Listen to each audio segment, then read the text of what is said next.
Hello. Guess we'll get started. We'll let people come in to the session. Guess I'll get started with the housekeeping since we are going live. We're live now. So, good afternoon and welcome to Celebration Family Business and Continuity Panel. We're going to get started with our discussion soon, but before that, I have a few housekeeping items that I'll go over. So, introduce yourself and let us know you're here by putting your name and who you are in the chat box. And if you have any questions, use the question tab that's next to the chat. And if there's a question that you just love that's already been asked, make sure to click the heart icon so you're voting for that question and it moves that question up so we can ask it during the discussion. And if you want to connect directly with someone, go to the people tab and you can have a conversation with all the people in our group. I see Regina Davis has joined us and she was the one that brought us all together. So hi Regina Davis. Hello, Regina.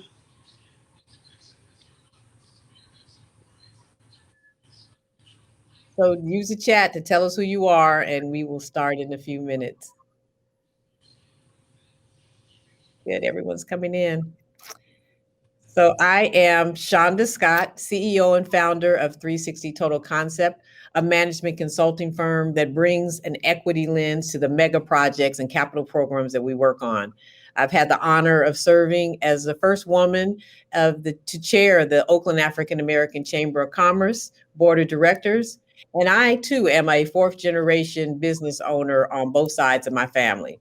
My company is based in Oakland. I was born in Oakland, raised in Oakland, lived other places, but I've been back for the past 25 years. And my company, 360 Total Concept, has been in existence for 15 years. We do work in Northern California, Southern California, and all throughout the country on federal, local, and with federal and local municipalities and private corporations. I've had the honor of serving on both President Obama and President Biden's African American Leadership Council, and I was appointed to President Obama's Platform Committee in 2012. And I'm also a humble and honored Hall of Famer of the Alameda County Women's Hall of Fame. I was inducted in 2018, and I am thrilled and happy to be your moderator today for this much needed conversation so you can find out how businesses have maintained their longevity and how family businesses have actually worked in a successful way. I thank the University of San Francisco for setting up this forum, and we're just going to jump right in. As I said, I'm an Oakland native, and our two panelists are family sisters, and they are both Oakland natives too. We all grew up here. I watched their family business thrive and grow, and we've all had the opportunity to be multi-generational business owners. I grew up actually just very impressed with these young ladies, their family, their mother's story, their grandmother's story. Many of you may have known and tasted the cuisine that they've been serving over 4 generations in Oakland, California. Every athlete, sports team, any who's who in Hollywood, when they come to Oakland, they come to Everett Jones, and they've been doing that for 4 generations. So we're going to hear the story, the behind the scenes story from these two sisters that are still running the business for their family, Nina and Dorcia. They are the fourth generation, I believe, of the Everett. No, I think you are the third generation of the Everett family, right? Yes, third. Third, okay, family legacy. And Dorcia is the general manager for Everett Jones BBQ, and Nina is the manager, one of the managers, but they are collaborative partners in the business with their other family members. And Nina actually is in the political realm as well. She's a Democratic Party delegate. So they both are definitely embodying and reflecting the greatness that their mother had. And so I know she is so blessed and pleased with you all, and we love your mom, and she's been an amazing impact on so many people's lives. So I'm so glad that you took this time in this moment to come and share her story and your grandmother's story with us today. So give us a little background. We'll start with you first, Dorcia, since you're the big sister, just to tell the history of Everett Jones family history, starting with your grandmother, I believe. All righty. So my grandmother started Everett Jones in 1973. with her 8 daughters and son and one son-in-law. She was a mother on welfare and just trying to make it, and had decided that in order for her to thrive in California, that she needed to provide something where her children would always have something to eat. And she had employees. She with all the children she had, and she started with very little.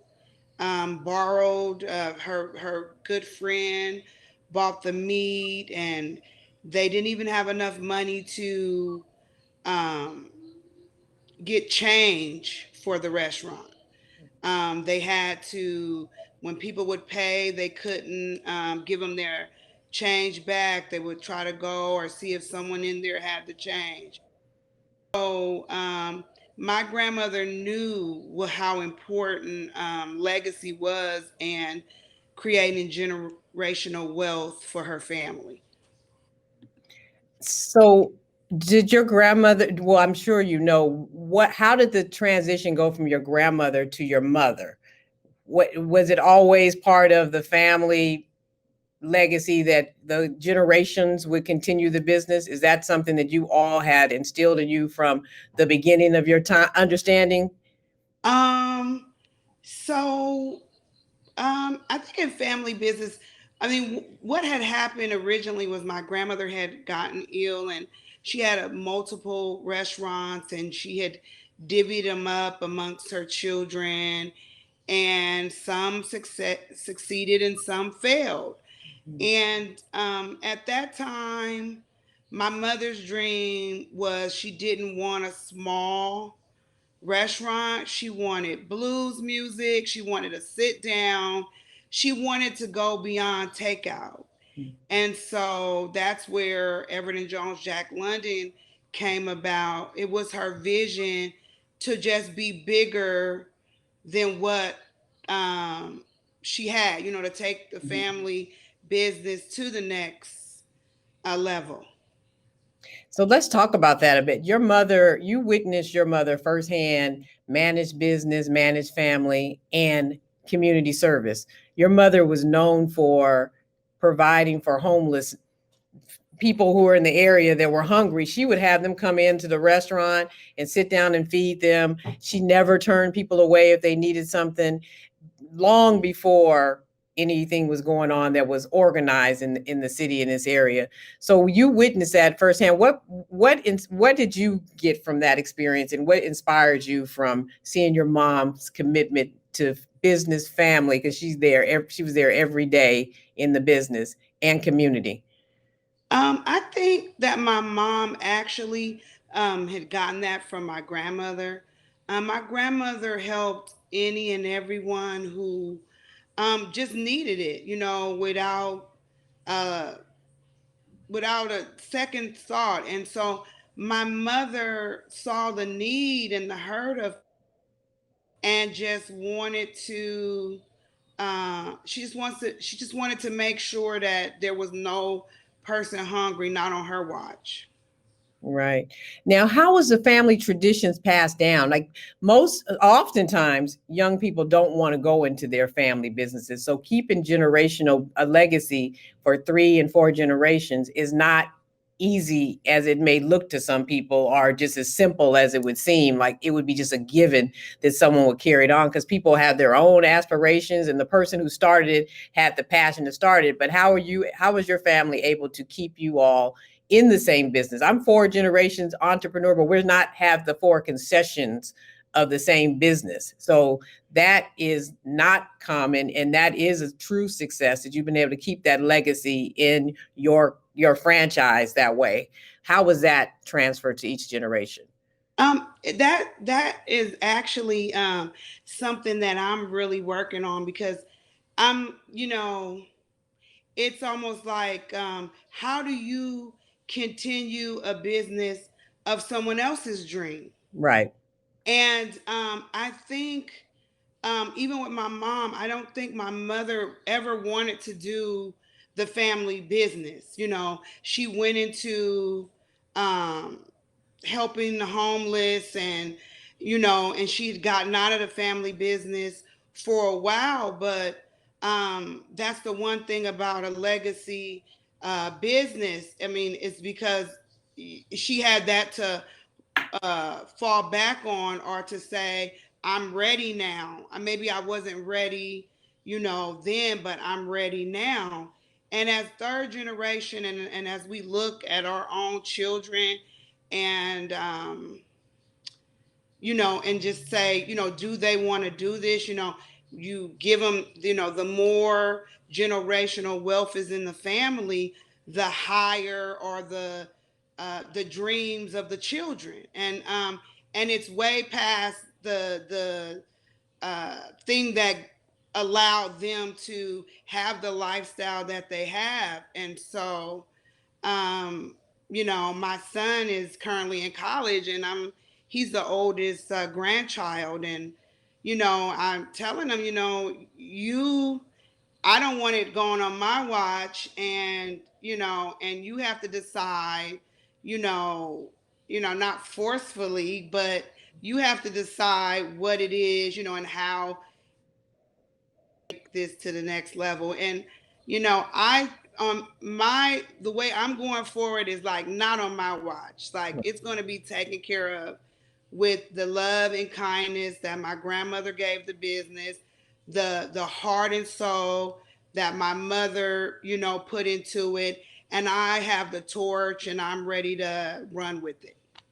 And it's almost like instilling that sense of pride in the younger generation so they can see it's more than just a restaurant and a Yeah. restaurant food service business. It's a legacy for the community. It's a brand that's known worldwide. It's about continuing that and the importance and pride in having that beyond you feeling like necessarily a connection to being in the restaurant business, but keeping that legacy. Even if you do something else, you still want to, the importance of keeping that family legacy, you instilling that in your children and them instilling their children is a powerful process. And I'm glad you've taken that on and that commitment, because I believe that's what sustains it. One person keeping that commitment in the family will keep it going for if each generation has that one person, Yes. will continue on. So Yes.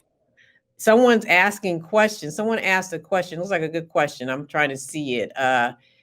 Monica said, "What would you want as your plan to continue this legacy business? What support would you want as your plan to continue this legacy business?" What's my plan to support? I have the tools and the capacity, because everything that my mother did for the business, I was fortunate enough to be right there, not in the limelight, but executing those things. And so my biggest challenge is stepping forward as a voice, and not just as the behind the scenes person. And so, you know, we can't. Like, I can work hard, but it was more to that. Like everything she wanted, I made sure that it got executed. And so I know what it will take, and we've just been fortunate, even through to be okay, like to come out of this. We're fine, and we're truly blessed. Right. So let's just talk about your mom and her legacy too. Like what parts of your mom, the businesswoman, the mother, the wife, the community activist really inspired you? Like you said, you were there front and center to see her work, and you know the whole behind the scenes. You know how hard she worked and commitment. What do you see her success led to her success as a businesswoman and a community leader?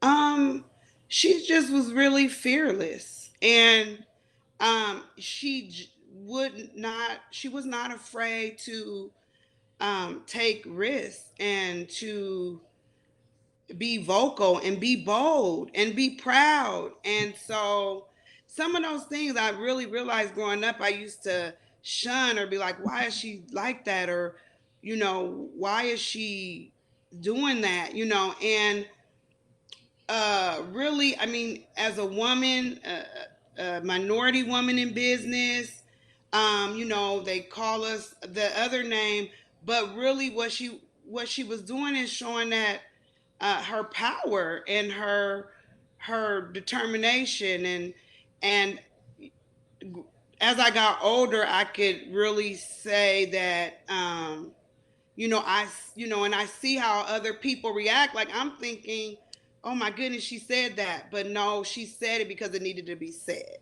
Right. And everybody doesn't realize how much courage you have just to say the right thing. People, Yes. it's easy just to sit and not say to call out what's not right and speak for what's right. But to say it and be able to speak, she's speaking for the room of people who are afraid to speak for themselves. So that courage and all that. Yeah. So we all loved her for that. And people, but it takes a lot of courage and a lot of sacrifice for people to be that, especially if they're in business, because they Yeah. can always think, am I going to compromise my business? So you have to have a level of fear to go over, to look past that fear in order to have that kind of courage. So how are you thinking about honoring your mom's legacy in your work and your sister's work and what you're doing with the Everett and Jones legacy? Um, has 4 daughters, and one of her good friends said something to me. He said, "I never seen this before. Each one of you have something uniquely your mom, and together you guys are your mom." Wow. And so I need Nina, because she'll probably do it like mom did it in a political sense, kick down the doors and be vocal and loud and say what's on, her mind. And, Kenya has the heart, and she's the, what can I say? She's my mom's heart was so big and would help anyone, and I think she gave that to little sister, and then my youngest sister, and then Dottie. Dottie's the food. I mean, Dottie has the recipe. She's the person, you know, outgoing like my mom, and where everyone loves her, and then me, I'm like her in a lot, but she always said call me mini me.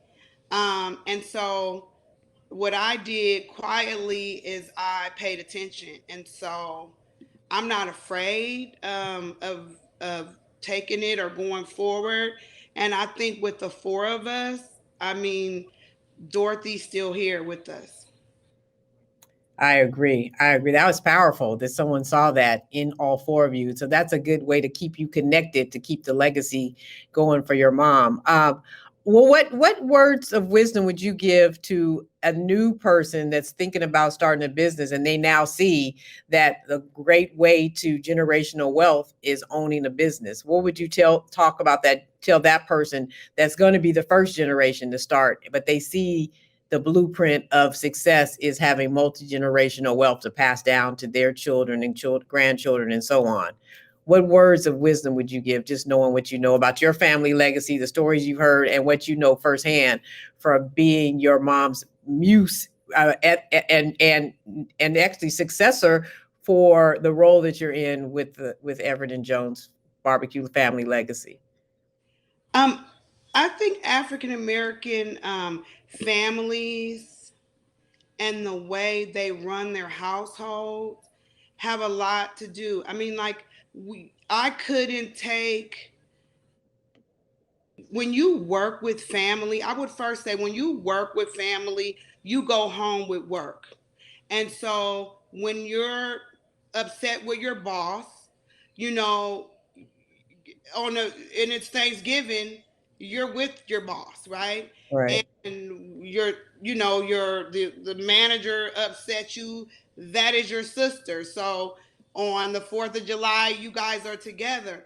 And so it's like making sure that that what we do in business or what we don't agree on in the business realm has nothing to do with our love as sisters and daughters, because you're not always happy at work. Your work won't always bring you all of this joy, but family legacy business, it's really built on the foundation of love, and the love you have for your family, and the love you have for um, keeping that legacy alive will endure your business.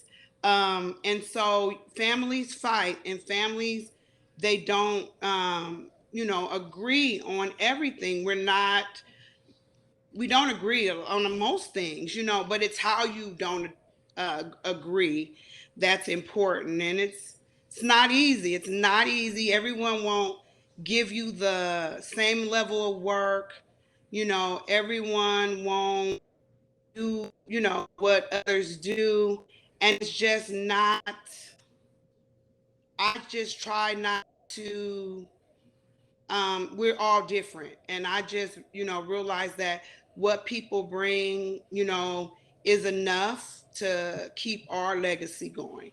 So if it's enough, it won't be even. And if you go in thinking we're all going to do the same, or we're all going to um come to work every day, just say that, that's not going to happen.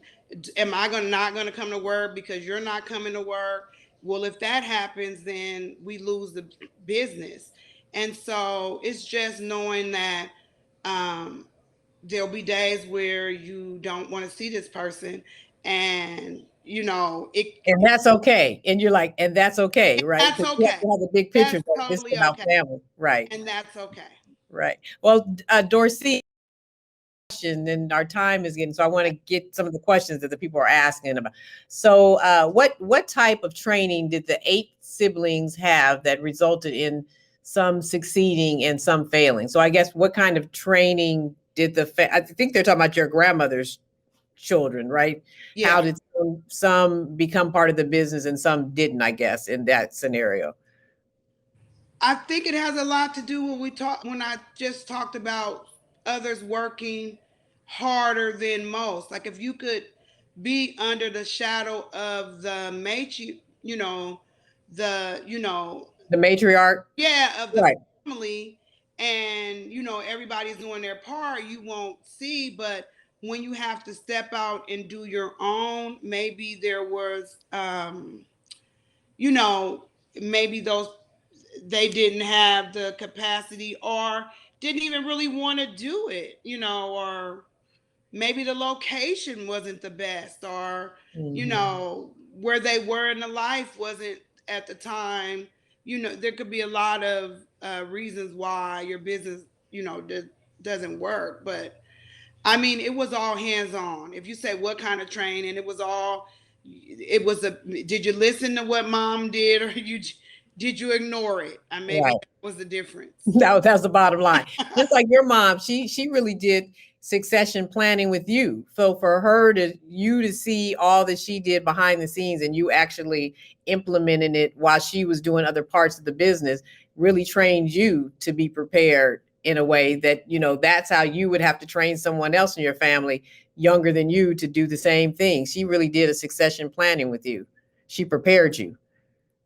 Yeah, I mean, it was, and yeah, and I think that um each one of us, I mean, like when we did things, or we did like a really big artist, or it took all of us. It took, every part. There's so many things that I'm not good at. I cannot cook. And so, but my sister can, and I don't have my mother's eye for decorating, but Nina has that, and so it's like the friend said, we're all, like me by myself, I don't have everything. The business part, I did that because I'm a worker, and I do that quietly and behind the scenes. So the work has to be done. Someone has to Mhm. be doing the work. But there takes other parts of the business, and so Um, can I do those other things? Probably, but I don't have to because I do have my sisters that do that part. That's great. Now, another question was, how would you define that heart and soul that your mom had for the business? How would you define it? Um, it what my mother heart and soul. The heart and soul, I would define it as Or you could just say one word that would define your mother if you had to just come up with a word that just was defined her as a businesswoman. badass. That just sums it all up. That was her. So that is so true. So let's just let's see if I have another we have another question asked. I think that was who do you know who was Cora the angel? Does that sound do you know that? Oh, okay. Who somebody asked that question? Oh, so Cora the angel, remember I said my grandmother borrowed money from her best friend? Cora the angel was my grandmother's best friend that she borrowed the money from. Oh, okay. Okay. Yeah. They were paying attention. Good. Yeah. So Cora, it was her name, Cora the angel, or we call her Cora? No, her name is Cora, and my grandmother used to put on the shirts Cora the angel. Every say Everett Jones, and then it would say Cora the angel underneath the thing. Okay. Well, we have one more minute before my wrap up. So Dorcia, what would you just want to share with everybody about your mom and the family business and what your vision is for what's next for Everett Jones? Because you're in Whole Foods with your brand. You got your own wine you guys created. I mean, you've done so much things innovative before people were even having their own wine label. Everett Jones had theirs, serving it in the restaurant. What would you want to leave as your final comments and words about your mom's legacy and what you all will do next in your vision? Right now, in business we can't continue. We're trying to get over the grieving process to get on with the doing process. And so I would say we are going to continue providing the community with love and fellowship. We want it to still be a hub for that, for the political scene. We want those things to continue. And we want to continue providing great barbecue. And we want to keep our grandmother's recipes alive. I love it. And that is a good way to end that part of our session. So I want to thank you. And we lost Nina somewhere in the conversation because of connectivity, but you did such a beautiful job just representing your whole family and also incorporating your sister's stories into the conversation and just telling us how you plan to continue your mom's legacy. So thank you, Dorcia. You are a blessing, and you do embody all the great things that your mom represented to us as well. So we're just happy she filled you up and prepared you for the moment that you are in life right now. Thank you. You're welcome. And thank you for your time and insight. Next on the agenda is a 10-minute break to get moving and enjoy some music. So click on the break session when you go back to the lobby. When we return at 3:30, you can choose one of two moderated discussion rooms, one on women in family business and the other on a case study about the British royal family business. I guess that's about the firm. Mm-hmm. These are hosted in group rooms at the bottom on the lobby. And with that, I think we have come to a close for our session. We thank you all for joining us. And once again, I thank the University of San Francisco for bringing us together. And thank you, Regina Davis, for being that conduit as well. And Dorcia and Nina, we're going to continue this conversation on the podcast my brother and I have, What Sibling Rivalry? And we're going to have that Oakland. It's about Oakland, growing up in Oakland, and it's about sibling and family love. And you all are going to be on for our next season. So we will continue the conversation with you and your sisters and your siblings. Yes. Okay. Good. Great. Thank you, Shonda. You're welcome. Great job.